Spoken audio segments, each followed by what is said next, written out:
आषाढी एकादशीच्या सर्वांना हार्दिक शुभेच्छा. रामकृष्ण हरी. यावर्षी जर तुम्ही IT रिटर्न जर फाईल केलेलं नसेल तर फाईल करण्यापूर्वी या गोष्टी जाणून घ्या. तर ओल्ड टॅक्स रिजिममध्ये बरेच काही तुम्हाला डिडक्शन तिथे मिळतात. तर हे डिडक्शन याच्या आधीपर्यंत फक्त तुम्हाला तिथे अमाऊंट टाकली की त्याच्यानंतर तुम्ही त्याचं डिडक्शन क्लेम करू शकत होता. परंतु आता ITR फॉर्ममध्ये या वर्षीपासून बरेचसे चेंजेस केलेले आहेत.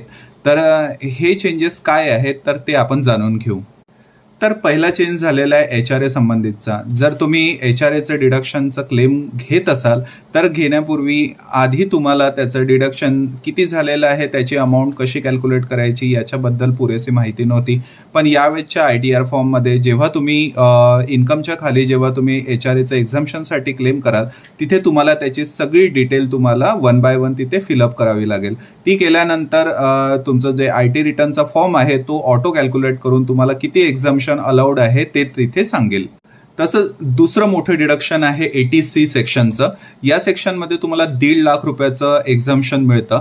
पण आता हे डिडक्शनची टोटल अमाऊंट तिथे टाकून नाही चालेल. तर इथे प्रत्येक तुम्ही त्या डिडक्शनची काय तुमची डिटेल आहे त्याचा, फॉर एक्झाम्पल जसं त्याचा पॉलिसी नंबर आहे, त्याचा आयडेंटिफिकेशन नंबर आहे, तुम्ही ट्युशन फी देत असाल तर त्याचा रिसिट नंबर, अशा सगळ्या गोष्टी तुम्हाला तिथे 1 बाय 1 तिथे टाकावं लागेल.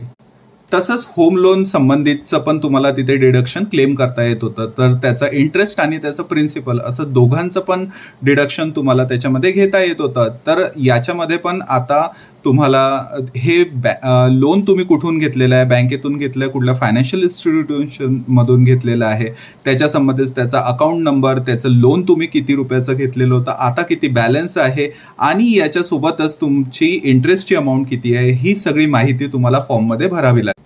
यासोबतच 80Dचं जे हेल्थ इन्शुरन्स संबंधितचं पण तुम्हाला डिडक्शन तुम्हाला क्लेम करता येत होतं. त्याच्यामध्ये 2 पार्ट होते. एक सेल्फ स्पाऊससाठी आणि तुमच्या चिल्ड्रनसाठी तुम्हाला 25चं, आणि जर फादर मदर तुमचे पॅरेंटल जर ग्रुप मेडिकल इन्शुरन्स असेल तर त्याचं 25, असं 50,000 तुम्ही त्याच्यामध्ये क्लेम करू शकता. पण याच्याबद्दलचे पण तुम्हाला त्याच्यामध्ये पॉलिसी नंबर आणि पॉलिसीची अमाऊंट किती आहे ही सगळी डिटेल माहिती त्याच्यामध्ये भरावी लागेल. तसेच तुमच्याकडे जर EV व्हेकल असेल तर ते जर तुम्ही लोनवर घेतलेली असेल तर त्याचा इंटरेस्ट पण तुम्हाला याच्यामध्ये